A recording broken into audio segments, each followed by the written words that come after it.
India 1947 से 2014 part 5।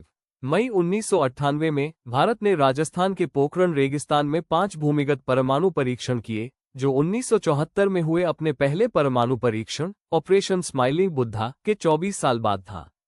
फरवरी 1999 में दिल्ली लाहौर बस सेवा के ऐतिहासिक उद्घाटन के साथ वाजपेयी ने 1998 के परमाणु परीक्षणों से उत्पन्न भारत और पाकिस्तान के बीच तनाव को कम करने के लिए एक शांति प्रक्रिया शुरू की।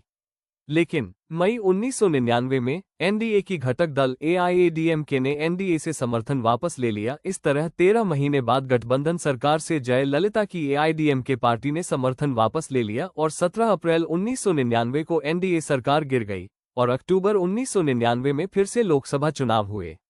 चुनाव के कुछ महीनों पहले मई 1999 में कश्मीर घाटी में आतंकवादियों और गैर वर्दीधारी पाकिस्तानी सैनिकों की उपस्थिति का पता चला, जहां उन्होंने कारगिल, बटालिक और अखनूर सेक्टरों में सीमावर्ती पहाड़ियों और मानव रहित सीमा चौकियों पर नियंत्रण कर लिया था।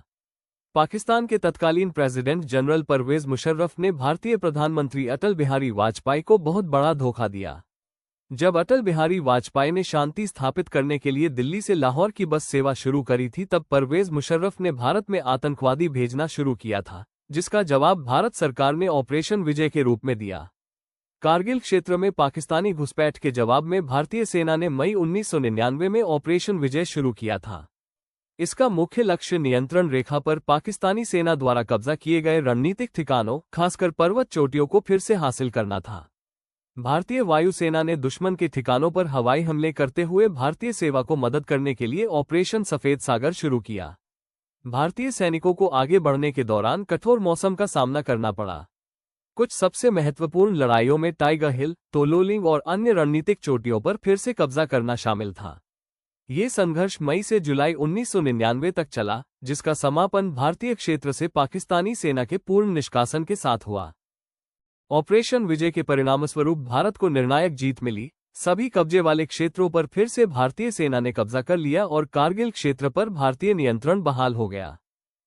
इस वीडियो को प्रस्तुत करने से पहले आपको बताना चाहूंगा कि इसे आरजीएम का सहयोग प्राप्त है, एक डिजिटल प्लेटफॉर्म जो आपको बिना किसी निवेश के अपना बिजनेस प्रमोट करने और लाखों रुपया कमाने का अवसर देता है। साथ ही कई एक्स्ट्रा बेनिफिट्स भी मिलते हैं।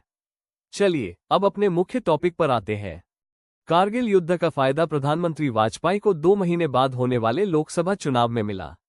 अक्टूबर 1999 में लोकसभा चुनाव में भारतीय जनता पार्टी को 182 सीटें मिली। भाजपा के नेतृत्व वाली एनडीए ने लोकसभा की 303 सीटें जीतकर एक आरामदायक और स्थिर बहुमत हासिल किया।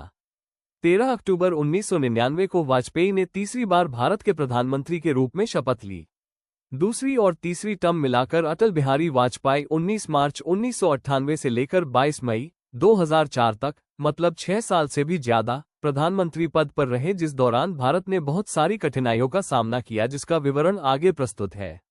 अप्रैल 1999 में हजारों पाकिस्तानी सैनिकों का कारगिल क्षेत्र में घुसना, जिनको भगाने के लिए ऑपरेशन विजय किया गया, जिसमें 500 से अधिक भारतीय जवान भी शहीद हुए।